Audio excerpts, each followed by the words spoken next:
Amen. Amen. Magandang umaga sa bawat isa. No po, bagaman dapat nandoon ako sa San Fernando kasi nga anniversary no ng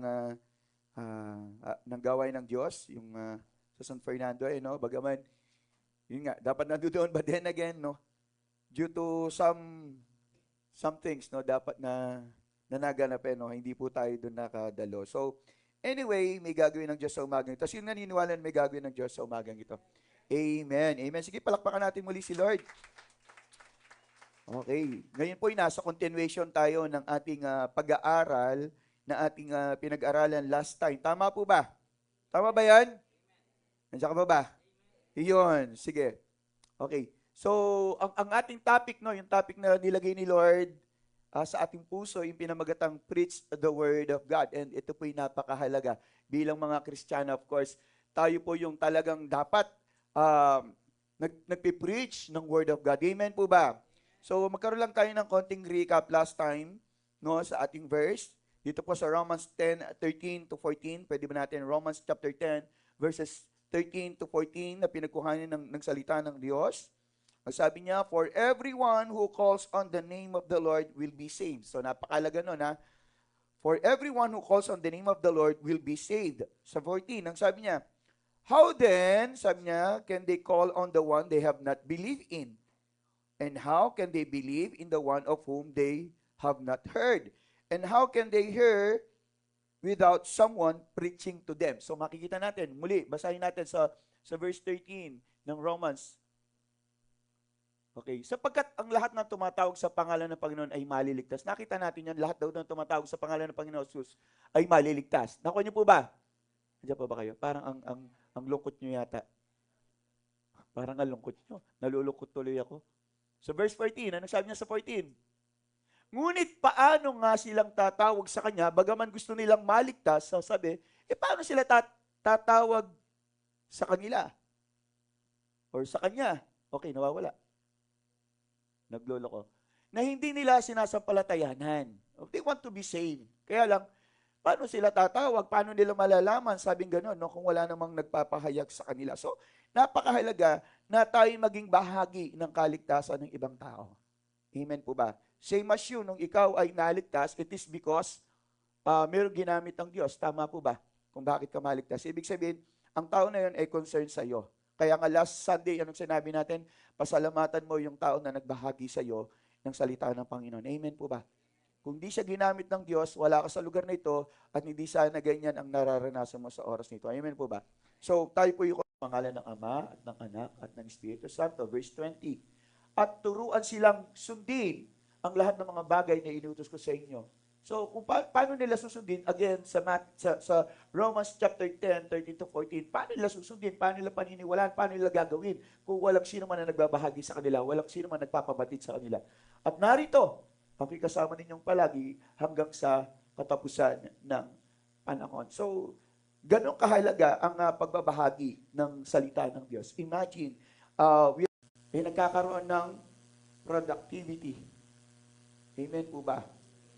So, kung tayo ay nagbabahagi ng salita ng Diyos, mayroong productivity. Ibig sabihin, una, yung purpose mo, bakit ka nag-share ng word, nagaganap, and then, yung sa sinesharean mo, may nagaganap din sa buhay niya. That's why, huwag natin i-withhold, no? Huwag natin pigilan, hindi tayo makapag-share ng Word of God. Napakahalaga po nun bilang mga Kristiyano. Nakakahiya naman kasi, we have the Word of God, and yet, lagi na lang natin sinisiksik yung Word of God sa atin, hindi na siya naihahasik, may problema doon. Amen ba? May problema doon. Punta tayo sa verse 11, anong sabi niya? Magiging gayon, sabi niya, hinelin tulad. Ganun nga, katulad nun, magiging gayon ang aking salita na lumalabas sa bibig ko. Sabi niya, hindi ito babalik sa akin nang walang bunga, kundi, ano daw, gaganapin ang ayon sa layunin ko at magtatagumpay sa bagay na kung saan ay sinugo ko ito. Kaya nga, huwag kang mangamba, huwag kang matakot na, Pastor, baka hindi sila makinig eh. No. In fact, kahit na meron kang sineshare, for example, si JP lang sineshare mo, pero may mga taong nakapaligid at naririnig din nila. The purpose of the word, yung purpose niya, ay magaganap pa rin at magaganap at magaganap, whether we like it or not. Kaya hindi natin pwedeng sabihin walang nangyayari. In fact, what happened nung tayo po yung nagkaroon ng evangelism last siguro mga around 3 months ago, if I'm not mistaken. 3 months ago tayo nagkaroon ng evangelism dito sa Maypulong. What happened? Maraming mga tao na naka-receive ng tracts. No? How many people na ating nabigyan ng tracts? Pero tingnan natin, alam natin na para bang kung titingnan natin, Pastor, walang naganap. Sino nagsabi sa atin? Sino nagsabi sa iyo? Ang sabi ng Bible, may paggawa ang Panginoon o kumikilos ang Diyos sa mga pamamaraan na hindi natin nakikita. Even nga yung mga buto sabi ganun, mabibigla ka na lang, meron na siyang stock. Sabi, meron nang lalabas. Alam ba natin yung nangyayari within the period of time? No, na habang siya po ay nasa lupa, unti-unti yan. Unti-unti yan nagkakaroon ng development, no, sa buto na yon. Same thing. Ang salita ng Diyos ay nilitulad sa isang buto na kung saan kapag ito po yung naihasik, whether we like it or not, because the gardener is our Lord Jesus. Imposibleng hindi tutubo yun. Nandiyan ka ba? So, ayun ang sinabi niya, at may mga bagay dito na nais ko sa inyo mai-impart. If it fulfills its purpose, kung talagang tinutupad nito ang kanyang mga layunin, okay? So, ano ba yung purpose? Of course, we want to know about the purpose. So, what's the purpose? Amen po ba? Amen. So, mga ilan lang to? 2, 4, 6 lang na ating pag-usapan. Napakabilis lamang ito. No? Number 1 is this. What is the purpose na matutupad? Take note Ano ba yung layunin nito na matutupad? Take note of that. Sabi, matutupad. Ibig sabihin, magaganap. Whether we like it or not. The moment we preach the Word of God, sabi, itinutupad niya kung ano man yung layunin. Tandaan natin. Nandiyan pa ba? Okay. Una, na purpose is this. Freedom for all. Sabi niya, kalayaan para sa lahat. Amen po ba? Because the Word of God is the key for us to be set free. Amen? Sometimes, hinahanap po yung magic word Di ba may mga password? Yung cellphone, sino may password yung cellphone niya? Di ba sometimes word yung password mo? Sometimes yung mismong boses mo. Tama ba? Para lang ma-unlock, para lang mabuksan, para lang mapalaya, para lang mapagana. Of course, that's the first thing kasi. They must know the truth. Ang sabi sa John 8:32. For us to experience freedom, kailangan nating malaman yung katotohanan. At ang katotohanan ay ang pakikinig sa salita ng Diyos. That's the truth. Yun ang katotohanan. Wala nang ibang totoo, no? Kundi ang salita lamang ng Panginoon. Ang sabi John 8:32, then you will know the truth and the truth will set you free. Amen. Kaya ikaw, church, ikay ay inabuksan na ngayon. Pinalaya ka na ngayon dahil sa salitahan ng Diyos. Nararamdaman mo ba pinalaya ka na? Bakit yung iba parang nakagapos ka pa rin? Siguro, gaya nung kay Peter, no, binuksan na yung bilangguan sa Book of Acts, chapter 12, nakabukas na yung bilangguan, pinapalaya sila ng angel, pero what happened? Si Peter, nandun pa rin siya sa kulungan. Binuksan na ng anghel yung kulungan, and yet, he wants to stay there. May mga tao ganun. They know the truth.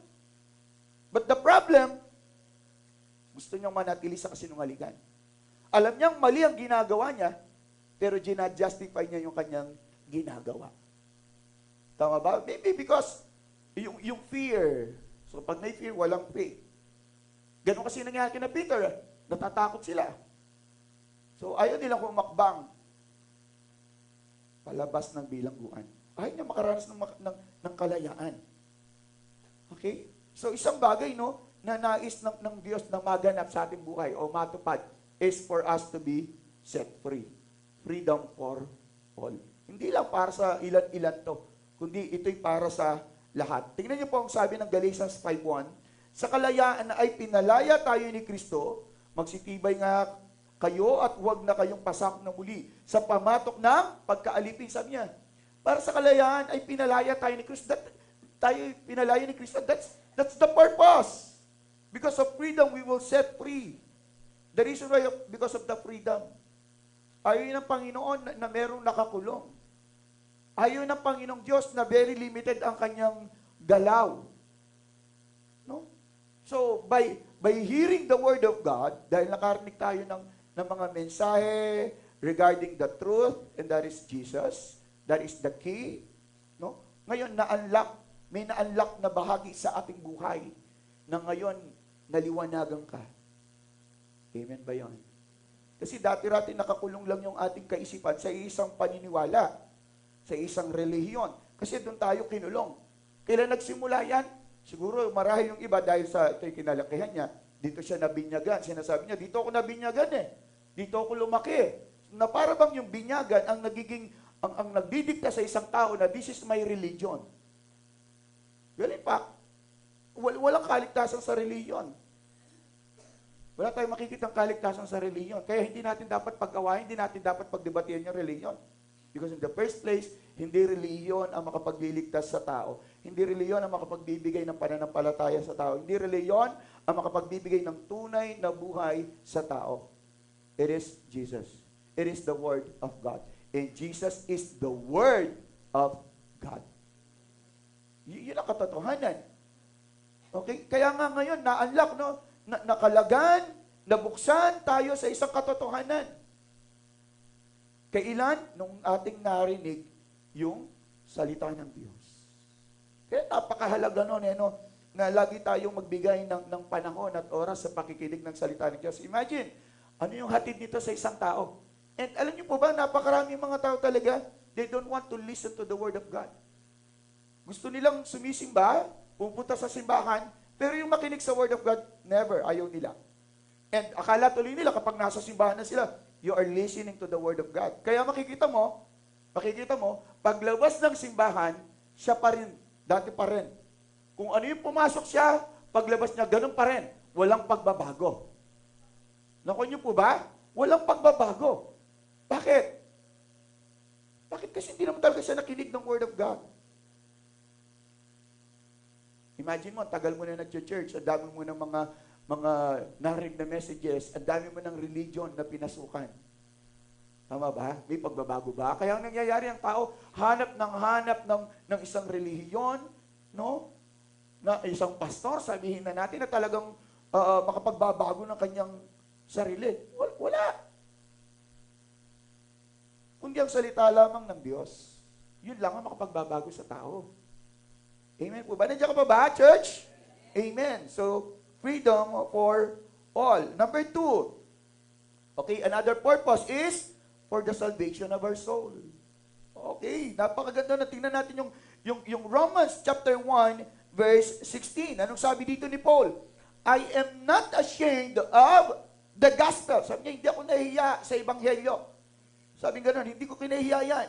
Because it is the power of God for the salvation of everyone. Tingnan natin. Sapagkat hindi ko ikinakahiyang, sabi, ang ebanghelyo, sapagkat ito ang kapangyarihan ng Diyos para sa kaligtasan ng bawat sumasampalataya.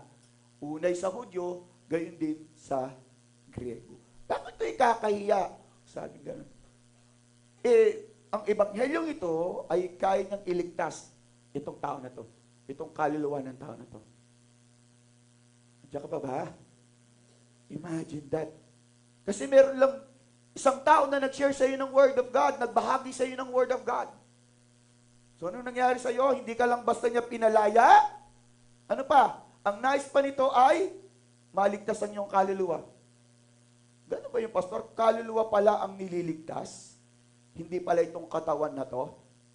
Hindi. Kaya huwag mo masyadong alagaan itong katawan na to. Huwag mo siya masyadong bigyan ng pabor. Kasi ang tao, after sila sa katawan na to eh. Ito. Kaya nga they're doing everything. No? Para lamang makasurvive ang katawan na to. Yan sabi ng Panginoon, hindi naman ito yung nililigtas. Kundi kaluluwa. Maral sasabihin mo, Pastor, kaluluwa? Di ba kapag ang kaluluwa o ang tao namatay na at humiwalay na ang kanyang kaluluwa, at ang Espiritu ng Diyos, di ba hindi na niya mararamdaman anumang hirap? Sino nagsabi sa iyo? Hello? Kasi ang katawan, patay na pastor, so hindi na makakaramdam ang katawan. Wala na, pati ang soul, kasi hindi na sila magkasama. Hello? Nandiyan ka pa ba?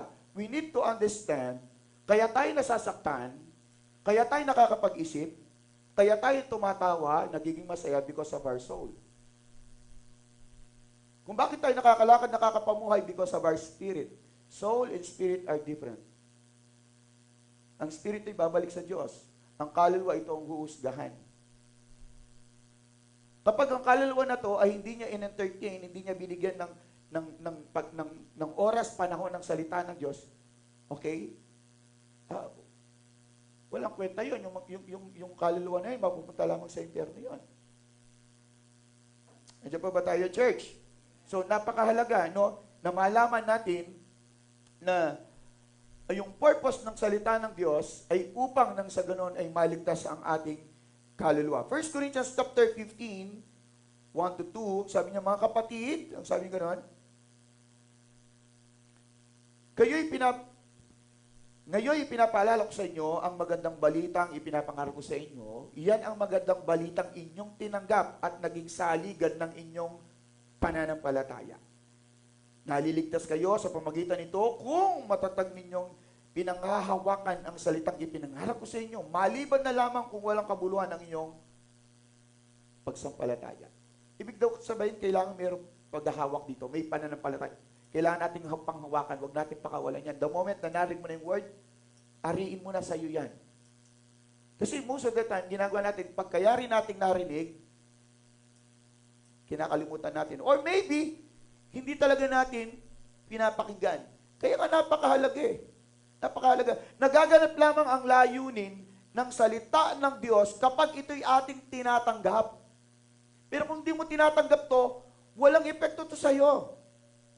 Walang epekto sa'yo. Kahit ano pang sabihin natin, have you experienced na meron kang anak na tinuruan mo ng tinuruan, pinapangaralan mo, dinidisiplina mo, pero wala rin nangyari sa kanya? Bakit? Kasi hindi ka naman niya talaga pinapakinggan. Sarado yung tenga niya. And meron mga tao, may mga Kristiyano na sarado talaga sila sa kautusan ng Diyos or pinipili lang nila kung ano yung gusto nilang pakinggan.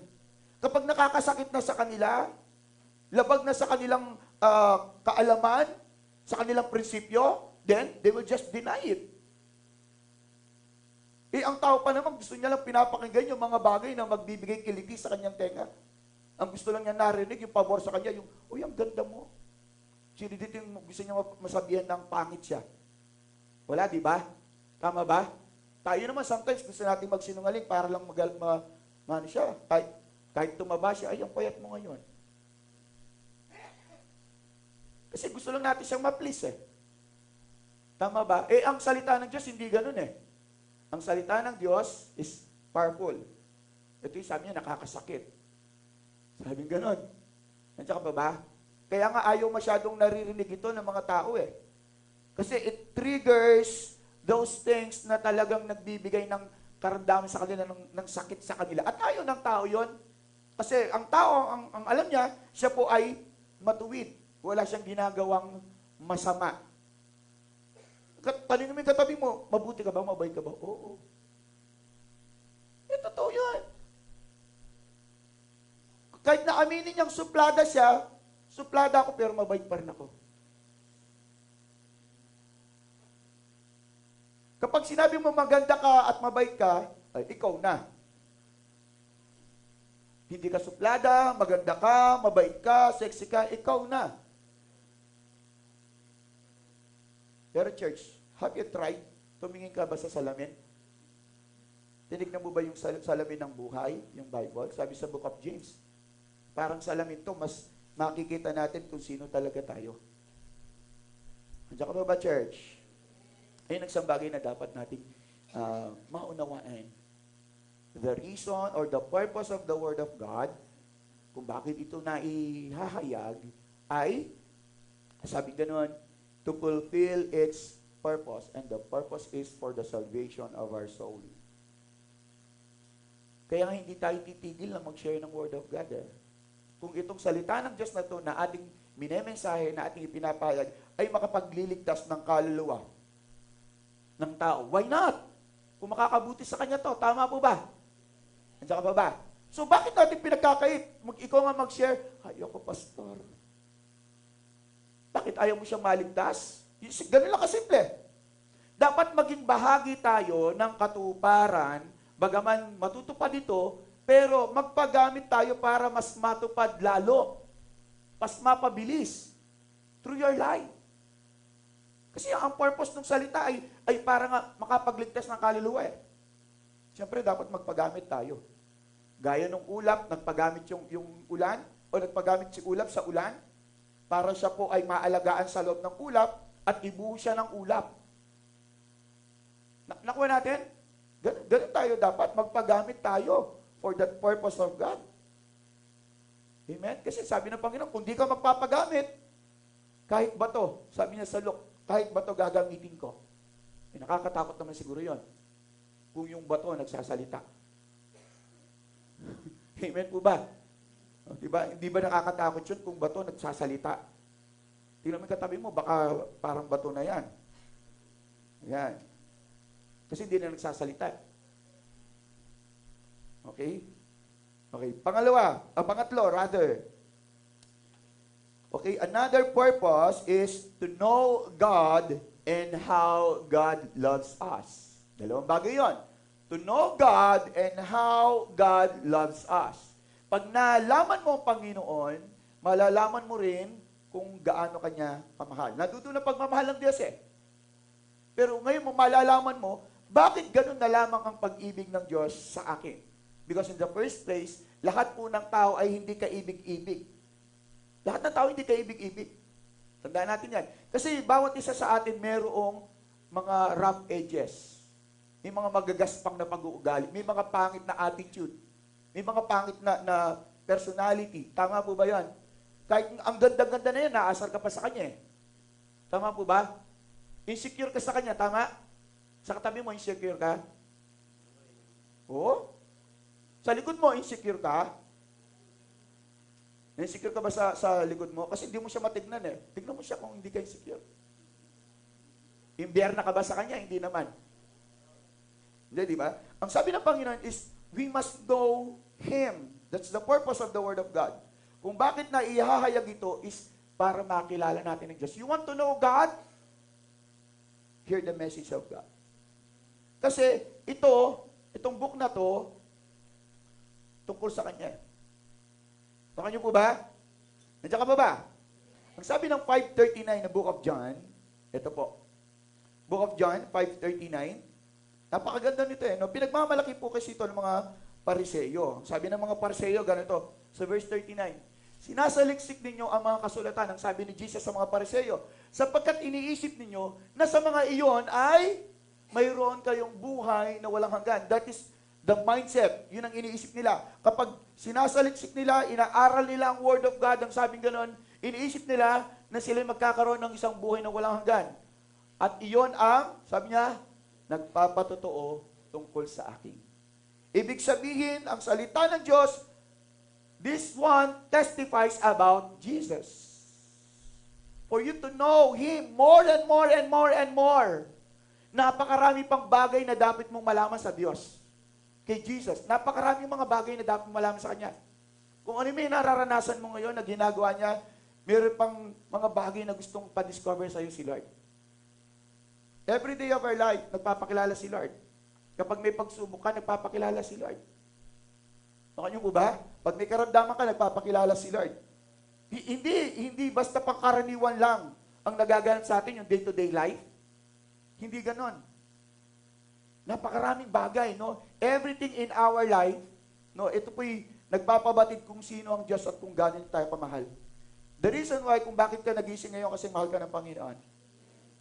Ibig bang sabihin, hindi na ako gumising, pastor, hindi na ako mahal ng Diyos. Mahal ka pa rin naman ng Diyos, pero iba yung pagmamahal niya sa iyo ngayon. Kasi nais niya na may maganap pa sa buhay mo, nais niya mas marami ka pang ma-experience, mas marami ka pang kabutihan ng Diyos na maranasan. Sabi ng Diyos, gagamitin pa kita. Sabi ng Diyos, makikita mo pa yung mga anak mo, mga apo mo. Do you believe on that? Mararanasan mo pa yung magkaroon ng magandang bahay, magandang buhay, magandang asawa, magagandang apo. No? Mararanasan mo pa yun ang sabi ng Panginoon. Do you believe on that? Kaya ka nga niya ginising ngayon. Yun ang kagandahan sa Diyos. Nakikilala natin siya at yung kanyang pag-ibig sa atin. Tandaan natin that the love of God is laging bago. Sabi niya, it is new every morning. So imagine that. Lagi nating nakikilala ang Diyos. At yung pag-ibig niya sa atin ay laging bago, hindi naluluma. Eh tayo kasi yung pag-ibig natin naluluma tama? Nandiyan ka pa ba? Di ba yung pag-ibig mo dati sa trabaho mo, gustong-gusto mo yung trabaho mo, excited ka. Nung nagtagal-tagal ka na parang di ka na-excited magtrabaho. O dati-rati gusto mo yung mga katrabaho mo, you want to meet them, you want to be close to them. Pero nang tagal ka sa trabaho mo, parang ayaw na sila maging ka-close. Tama ba? O yung mag-aasawa na lang. Hindi pa kayo mag-asawa, talagang gusto mo na siya. Talagang pinapangarap mo, sana may kasal na tayo, sana may iuwi na kita sa bahay. Nung nagtagal-tagal, lumayas ka na sa bahay. Nagbabago kasi yung pagmamahal natin. Tama ba yan? Nagbabago yung pagmamahal natin. Tingnan mo yung best friend mo. Best friend mo siya ngayon, pero in the long run, siya yung magiging best enemy mo. Kasi alam niya lahat ng sikreto mo. Kaya nga, your best friend must remain only as a best friend, pero hindi siya yung best person na i-share mo kung ano yung nangyayari sa iyo. Bigyan mo ng limitasyon. Amen ba yan, church? Amen. Ganun din naman ang salita ng Panginoon May limitasyon to. It is the Holy Spirit na talagang nag-explain sa atin, nagpapaunawa sa atin. Amen? John 3:16, anong sabi niya? Sapagkat gayon na lamang ang pag-ibig ng Diyos sa sanlibutan, kaya ibinigay niya kanyang bugtong na anak upang sino mong sumampalatay sa kanya, hindi mapahamak, kundi magkaroon ng isang buhay na walang hanggan. That's how the love of God, no? Na ipinakita niya sa atin. 1 John 3:1, anong sabi niya doon? Napakadakila, napakalaki, napakalawak ng pag-ibig ng Diyos sa atin. Paano natin malalaman yan kung di natin babasahin ng Bible? Amen. Yung John 3:16 lang, ibinigay niya yung kanyang anak. Di ba mahal na mahal ka ng Panginoon nun? Hello? Di ba napakadakila kaya nun? Imagine, ibinigay niya yung kanyang buhay para sa atin. Sino ba tayo? Tayo isang makasalanan. And yet, hindi niya tinignan yon. Hindi niya tinignan yung mga kasalanan natin. Sinet aside ni Lord yun. Sinet aside niya yun. So, kaya nga isang Panginoon is, kapag napipreach ang Word of God, sabing ganun, ay malaman natin kung sino nga bang Diyos, kung ano ang Diyos, no, kung gaano tayo kamahal ng Diyos. If you want to know more about the love of God in your life, basahin mo ang Bible. Don't hesitate. Mas marami kang malalaman dito ngayon. Mas marami kang madidiscover about the love of God in your life. You will discover who God is, what God can do in your life, what God did in our life, and then how God loves you. Dito, i-expose niya lahat. Okay, naririto po lahat. Sasabihin niya sa atin, iahayag na niya sa atin. Amen.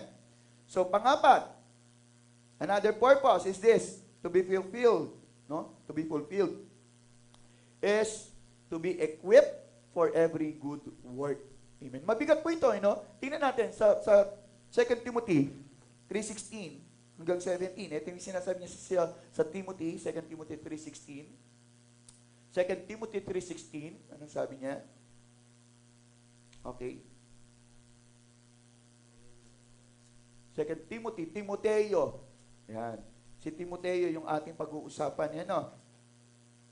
2 Timothy 3:16, ang sabi niya, ang lahat ng mga kasulatan, scripture, okay, lahat, sabi niya, ay kinasihan ng Diyos. Ibig sabihin, mula doon sa umpisa, hanggang sa Genesis, hanggang sa Revelation, ang sabi ganun is, kinasihan ng Diyos at mapapakinabangan sa pagtuturo, sa pagsaway, pagtutuwid, at sa pagsasanay sa katuwiran. Okay, sabi niya, kinasihan. Ibig sabihin, He gave life. He breathed on it. Hiningahan niya. Nakuha ba natin? Ang salita ng Diyos, hiningahan niya. So, nagkaroon ng buhay. Tandaan natin yan. Ang Diyos po, kapag nagbibigay ng hininga, He breathed on everything, yung mga bagay na nahingahan ay nagkakaroon ng hininga, nagkakaroon ng buhay. Diyan ka ba ba? So, ganito. Hiningahan to ng Diyos. He breathed on it. Sabi niya, He gave life to the Word of God. Nakuha? At saka pa ba? Naunawan niyo po ba? So, ang Bible na ito ay hindi basta-basta Bible. Ang salita ng Diyos na ito hindi basta-basta. Pero marami mga Kristiyano, take note and listen to this. Itong ginagawa natin sa Bible. Pag uwi mo, di ba ginagano natin? Pag uwi mo sa bahay, salita ng Diyos. Ang ginagawa natin, pinapatungan mo. Salamin, wallet, panyo. This is what we do to the Word of God. Tama? Dapat sa halip na ganyan. Okay? Sa halip na ganito. So, sinisikil natin. No, we do not give importance to the Word of God. Okay? Ito kasi ang magtuturo sa atin. Tapos yung nagtuturo sa atin, pine-press down mo. Hinahagis mo lang, binabaliwala mo lang. We do not care na ito palang salita ng Diyos ang magtuturo sa atin, mag-e-equip, magsasanay sa atin, magtuturo sa atin. Pero ba ganun na yung nagtuturo sa inyo, pipigilan mo? Di ba wala? Dapat hindi ganun, tama? Sino dito yung teacher niya, pinipigilan niya? Tinuturuan niya yung teacher niya kung ano ituturo sa kanya. Wala dapat ganun. Okay? Verse 17, ano sabi niya? Upang ang tao ng Diyos, okay, the people of God, and that is you, that is us, ay maging ganap. Ibig sabihin, maging tunay, walang kakulangan. Hello? Are you there? Kaya yung tao na they are not listening to the Word of God, sila yung taong kulang-kulang. Or at all, kulang talaga. Kulang-kulang yung katabi mo. Ibig sabihin, wala yung salita ng Diyos dyan. Hindi siya nakikinig sa salita ng Diyos. Kaya may kulang sa buhay niya. Ang tao na hindi nakakarinig ng Word of God, they're still looking and searching for a life. There is lacking in them. There is something kulang in me. Tingnan niyo mga artista.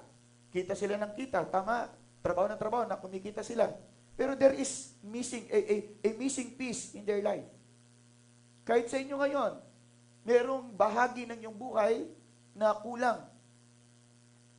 And gusto mo na merong makapagpuno nito. At ang ginagawa natin is that, ay magtatrabaho na lang ako para mapunan yung kakulangan. Pero nagtrabaho ka na kumita ka na, nakapagpundar ka na. Para bang, it seems like your life is perfect.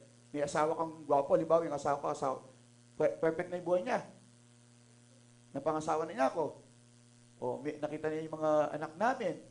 Para bang okay na something like that. Pero may kulang pa, sabi ng asawa ko. Walang laman daw yung wallet niya. Hindi ko maibigay. Sabi ko, hingi ka kay Lord. Kasi siya yung may-ari ng lahat. Wala akong pag-aari ako Amen? So, tingnan natin, may missing piece in our life. Tanong kita, meron nga bang bahagi ng iyong buhay na para bang empty? Meron ba? Maybe meron. Maybe, maaari, lalo na ngayon, yung mga sabi natin, mga dati na nag-church, dati na nakakarinig ng message of God. And yet, they stick to that way. Gusto lang nila, makinig lang sila ng Word of God dito sa church. Pero pagdating sa bahay, they are not listening to the Word of God. Hindi sila nagbabasa doon. Kaya pag Sunday, okay ka. And then Monday, Tuesday, Wednesday, yan, pahina ka na ng pahina. That's what we did is, nagkaroon tayo ng midweek service para kumonekta para mag-charge. Tingnan nyo yung cellphone na let's say ang battery, ano na lang niya is around 40. Ang hirap na mag-load niya. Tama? Gusto niya laging puno. Gusto niya laging mataas yung charge niya. Tama po ba yan? Tama. Ganun siya. Para lang mag-loading ng mabilis. Okay? So same. Tayo, ganun din. Kaya ngayong Wednesday, doon tayo nagre-recharge Nag-charge tayo. Pero yung mga tao gumagamit sila ngayon na tinatawag na power bank. Tama ba? Yung power bank na yon, dala-dala nila kahit saan, at yung cellphone or any gadget na mag-fit in doon, lagi nakasaksak. Bakit? Para laging charge. Ganun din yun, yung power bank natin, dapat dala natin. Kaso iniiwan natin to. Iniiwan natin to. Lagi. Ayaw yun natin dalhin. Mabigat kasi. Mabigat tsaka pabigat. Baka may magtanong sa'yo, ano yan, Bible? Oh, oy, anong sinasabi dyan? Yun lang. Kaya ayaw mo nang dalhin para wala nalang magtanong. Kasi pag may dala-dala ka, tatanungin, ano yung dala mo? Diba? Tama ba? Maraming mga tao kasi mapamansin eh. May dala ka lang, anong daralan mo? Anong dala-dala mo? So, paminsan-minsan, maganda parang wala ka ng dala, no? Dalhin na lang natin dito. Amen ba yan?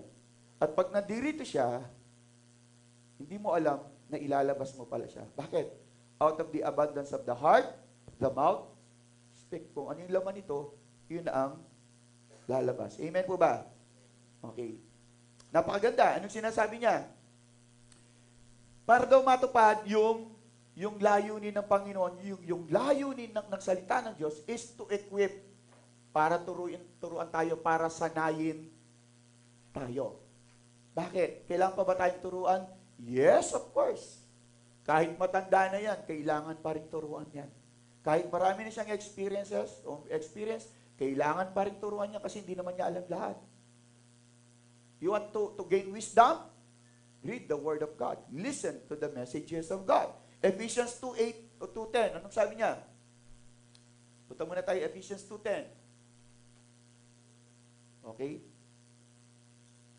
Anong sabi ng Ephesians 2:10? Anong sabi niya? Sapagkat tayo kanyang pinakamahusay na gawa. Ikaw daw yung napakagandang gawa ng Panginoon. Imagine, gusto kong tignan ito dito sa English, sabi niya, for we are God's workmanship. Yun, no? Ibig sabihin talagang masterpiece ka niya. Amen? Hello. Sa tingin mo ba yung katabi mo, masterpiece yan? Pinag-ukulan talaga ng Panginoon yan. No? Nung dinidesign niya, sabi ko nga sa inyo, pinag-isipan niya kung ano magiging itsura mo. Totoo yun. Kung ano yung mas nababagay sa atin. Sa tingin ng Panginoon. Bagaman sa tingin natin parang imperfect, no? Yung katabi mo parang, medyo ayaw ko yung hugis ng ilong mo. Medyo tabingin ng konti. Ayaw natin, di ba? Parang medyo malalim. Church, workmanship ni Lord yan. Kaya kailangan lagi kang nagagalak. Imagine mo, workmanship ka ni Lord. Wala kang tengang isa. Nagtataka tayo, ba't ganun yung tenga? Ba't walang tenga? Huwag kang makialam. Workmanship ni Lord yan. Work ni Lord yan. Amen ba yan, church? Kaya huwag kang mahihiya na humarap. Huwag kang mahihiyang humarap. No, kasi talagang may purpose yan. Bakit? Bakit ka ganyan nilikha ng ating Panginoon? Bakit? Pag sabi niya kasi rito, again, for we are God's workmanship created in Christ Jesus to do good works. Ibig pa lang sabihin may dahilan yan para sa mabuting bagay. Amen po ba? Amen. Alam nyo, maraming na problema nung pandemic. Kasi nagre-reklamo sila sa mga face mask. Totoo po yan. Pero yung mga walang ilong, sabi okay naman Wala namang problema. I don't see any problem. Hindi, kanya kasi nakaganon. Yung mga flat nose, flat na flat.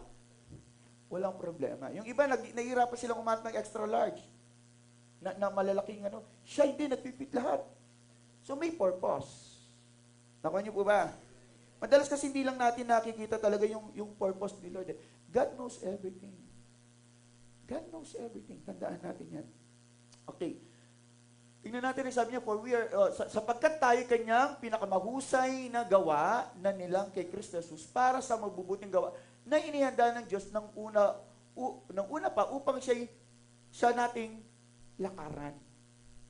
Inihanda na ng Lord yan. Tayo, para daw tayo lumakad sa kabutihan, sa kayusan. Yun ang purpose.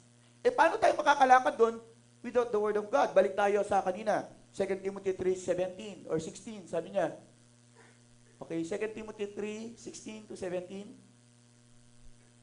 Ayan, sabi niya, ang lahat ng mga kasulatan ay kinasiyahan ng Diyos at mapapakinabangan sa pagtuturo, sa pagsasanay, pagtutuwid, at sa pagtuturo, pagsaway, pagtutuwid, at sa pagsasanay sa katuwiran. 17, anong sabi niya? Upang ang tao ng Diyos ay maging ganap, nasasangkapang lubos sa lahat ng mga gawang mabuti. Okay. Kasi naroon na yung kabutihan eh. Alam nyo, kahit sino pa mang tao yan, kahit magnanakaw yan, rapist, anong uri na tao yan, there is good thing in that person eh. Hindi natin pwedeng sabihin walang kabutihan yan eh. Tama po ba? Meron eh. Ang kailangan lang is, lalo pa siyang maturuan. Lalo pa siyang masanay. Lalo pa siyang hubugin through the Word of God. Nakan niyo po ba? Alam nyo, kahit suplada yung katabi mo, meron pa rin kabutihan yan. Totoo po yun. Whether we like it or not, meron pa rin. Kahit yung mga taong tamad mag-attend ng prayer meeting, meron pa rin kabutihan yan. Tandaan natin yan. Okay? So, yun ang sinasabi ng Panginoon, to be equipped. And that's the purpose of God. One of God's purpose, para ma-fulfilled, para tuparin. Ano daw yun?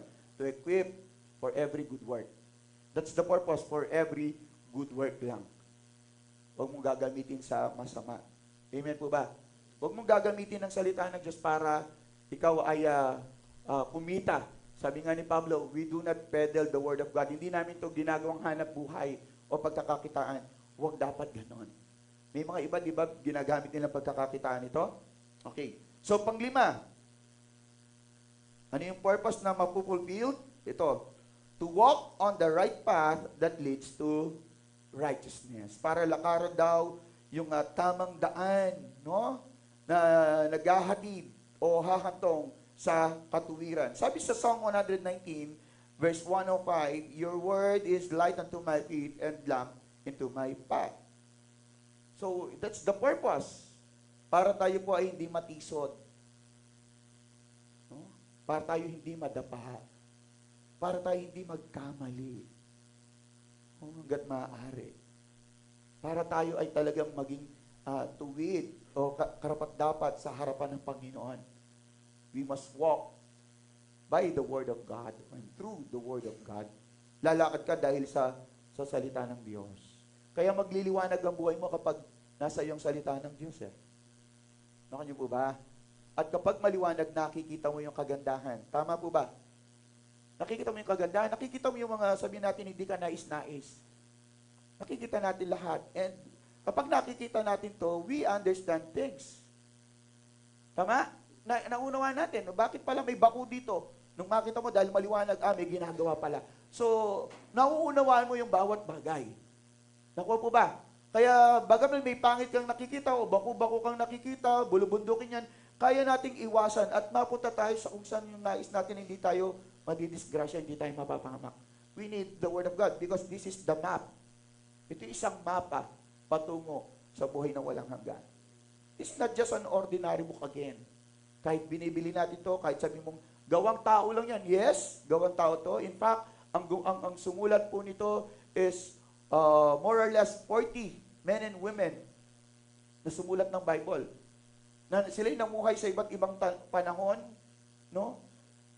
Iba't ibang taon. Pero makita natin kung nung pinagsama-sama, kinompile yung kanilang sulat, yung bawat libro, patungkol kay Jesus. This is not just a book. This is books. Ibig sabihin ng Bible, Biblos. Group of books. Biblos, sabi ganun. So, hindi lang siya isang book. Kaya nga, Book of Philippians, Book of Ephesians, kaya nga, books. Naunawaan po ba natin? So, kinompile. Imagine, isa lang yung kanila pinag-uusapan. O, pinatutungkulan. And that is Jesus. It will direct to Jesus. It point to the eternal life, to the kingdom of God. So, maliliwanagan tayo ngayon. Kaya nga napakahalaga nito, dapat hindi ito nawawala sa isang Kristiyano. Kasi kung pagbabasihan natin yung mga religious, anong tawag dun sa yung mga kaugalian ng mga religion, ay mapapahamak ka. Akala natin, tinutuwid tayo eh. Pero mali pala. Di ba marami katuruan ng mga Katoliko? Or mga ibang, yung iglesia, or kung ano pa mga religion yan. May mga katuruan sila that out or taliwas sa Biblia, sa salita ng Diyos. Marami sila. Yung iba naman talagang ayon nga sa Bible, kinukuha nila sa Bible, pero yung kaisipan out of the context. Out of context. Kasi hindi nga nila binabasa. Okay? So, ang gusto ng Panginoon, makalakad tayo sa tamang landasin patungo sa katwiran. So, panghuli. To preserve God's people, ibig sabihin, gusto kanya daw i-preserve. Kapag pinapreserve, anong ibig sabihin? Di ba, gusto niya yung mapanatili kang tapat, mapanatili kang sumasampalataya, no? Mapanatili ka na naroon yung pag-asa mo. Ang salita ng Diyos, ganito ginagawa niya. He wants to preserve us. Di ba yung pag meron tayong nagustuhan, yung pagmaganda, gusto mo ipe-preserve mo na siya, gusto mo lagi mo siyang nakikita, at gusto mo makita mo pa siya hanggang sa doon, sa dulo. So the Word of God preserves us, and that is the purpose of the Word of God, para ma-preserve tayo. Nandiyan ka ba ba? Okay, tingnan natin yung Matthew 24:35. Anong sabi doon? Lilipas ang langit at ang lupa, ngunit ang aking mga salita ay hindi lilipas. Sabi niya, heaven and earth will pass away, but my word will remain. Imagine, yung katabi mo ngayon, maaaring sa mga susunod na linggo, wala na yan. Okay? Pero ang salita ng Diyos, nariyan lang yan. Hindi mawawala yan. Nariyan lang yan. Until the very end of days. Hindi mawawala. Lahat ng bagay mawawala, pero ang salita ng Diyos, sabi niya, hindi lilipas yan. Kasi nga, ang purpose ng word is to preserve. And if the word of God is in us, imagine this kung nasa iyo ang salita ng Diyos, nape-preserve ka. Ibig mo sabihin, napapanatili ka. Sabi mo, napapanatili. Tingnan mo yung mga tao na hindi nila pinahalaga yung salita ng Diyos, nawawala sila sa church. Yes, kapag hindi nila binibigyan ng importansya ang salita ng Diyos, wala sila sa prayer meeting. Wala sila sa Bible study. Wala sila sa visitation. Bakit? Hindi nila binibigyan ng kahalagaan yan. Kaya hindi sila nape-preserve. Kaya konting mensahe lang, nasaktan ako, pinatamaan ako ni pastor, wala na siya. Pero kung alam niya ang salita ng Diyos, alam niya yung 2 Timothy 3:16, tinutuwid, sinusuway, tinuturuan, hindi siya masasaktan. Bakit? Kasi gusto ko lang i-preserve. Tayong mga magulang, ganun ginagawa natin. Kapag pinapagalitan natin, sinusuway natin ang ating mga anak, ang purpose ba natin, lumayas sila? Sino magulang ang gano'n? Kaya gusto mong sabihin siya para lumayas. Bagaman sinasabi natin, lumayas ka, pero hindi naman talaga yung sinasabi lang ng bibig mo yan. Pero yung puso mo, hindi naman gano'n talaga sinasabi niya. Ang gusto mo lang kasi matuto siya. Maituwid siya. Tama po ba yan? Pero hindi alam ng mga anak natin yon. Ang alam lang nila, yung nararanasan nila, yung feelings nila, yung damdamin nila. Pero kapag dumating na sila, doon sa punto na sila rin yung magulang, kung ano yung ginawa nila sa mga magulang sa atin, ganun din ang gagawin sa kanila na magiging anak nila. Whether they like it or not. Whether they like it or not. Ganun din. Kung sumuway sila sa mga magulang, ganun din ang gagawin ng mga anak nila sa kanila. Susuwayin din sila, whether they like it or not. Okay? Tandaan po natin yon. Tayo, kung ang ituturo natin sa ating mga anak is the word, is yung salita ng Diyos, pine-preserve tayo ng salita ng Diyos, and then, kung ito'y naririnig nila, then they will be also preserved. So, dapat naririnig din ang salita ng Diyos sa bahay, sa tahanan. Hindi yung mura ka lang ng mura. Pag nasa church, hindi ka nagmumura, napipigilan mo eh. Pag sa bahay, mura ka ng mura. Tama po ba yan? Yung mga taong ganun. Yung mga Kristiyano ganun.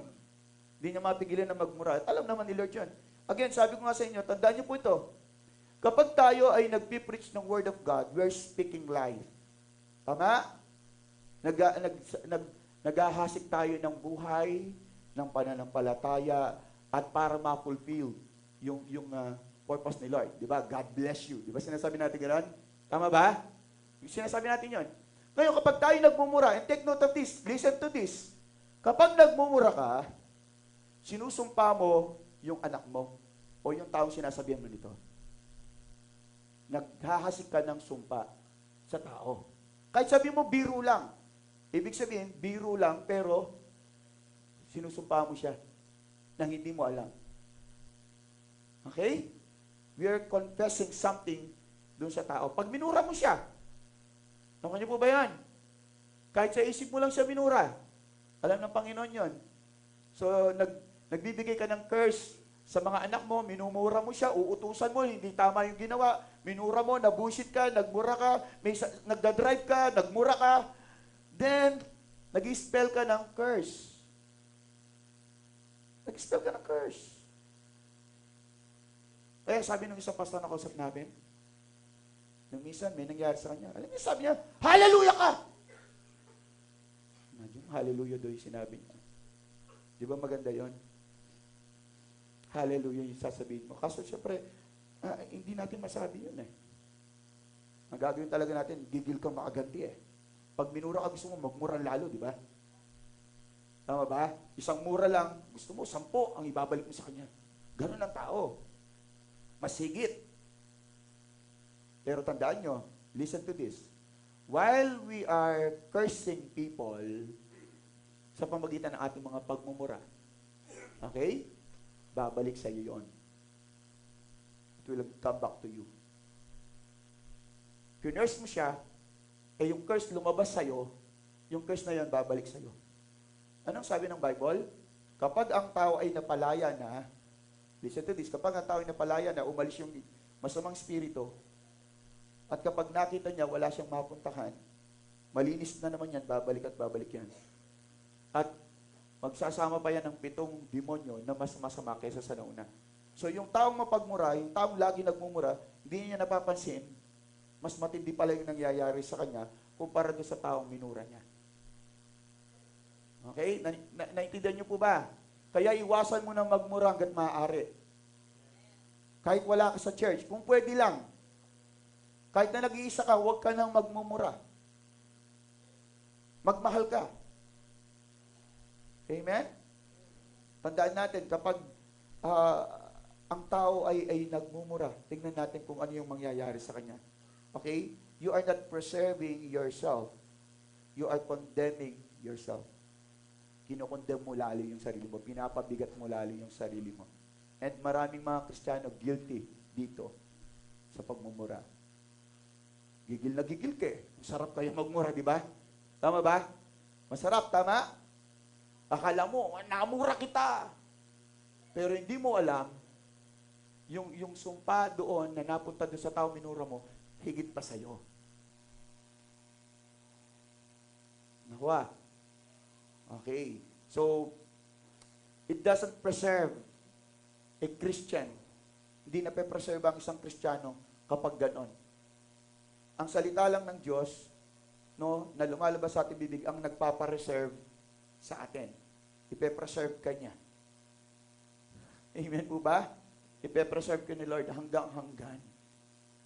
Kasi nga, yung mga lumalabas yung mga masasamang salita, hindi ka na-preserve. Ang preservation, patungo doon sa buhay na walang hanggan. Yung mga mapagmura, papunta yan doon sa impyerno. They will not be preserved. Kasi susunugin lang sila doon.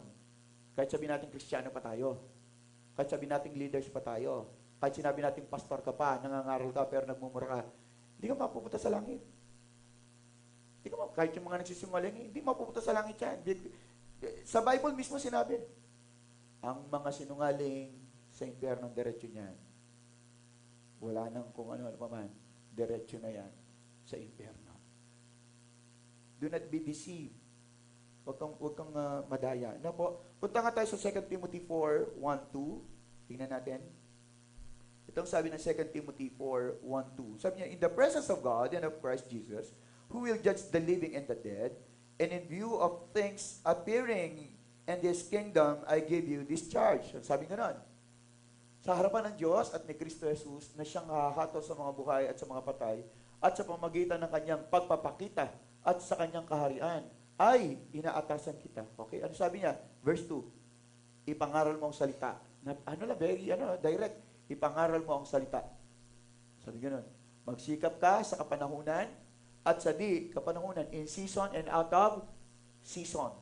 Magtuwid ka, manaway ka, mangaral ka ng may buong pagtsatsaga at pagtuturo. Ito po yung ginagawa ko, kaya nga maraming naasar sa akin ngayon. Pag nag-ano ko, nagtuturo. Pero ito yung kailangan. Di baling mabawasan tayo, walang problema yon. Walang problema kung mabawasan tayo. Dahil sa pagtuturo, nasasaktan. It's good, okay lang yan. No? Kasi yung nananatili, kahit na siya po'y napapagalitan or natuturuan, nananatili pa rin kahit nasasaktan siya. No? Pinapreserve ka lang. Tayo magulang again, kaya tayo nagtuturo sa ating mga anak kasi gusto natin sila magkaroon ng isang buhay na mapayapa at maayos. That's why we teach them. We discipline them. Tama po ba? Para maging maayos. Ano? Yun ang sinasabi. Colossians 4, verses 2 to 4. Anong sabi dyan? Itong sabi ni Paul.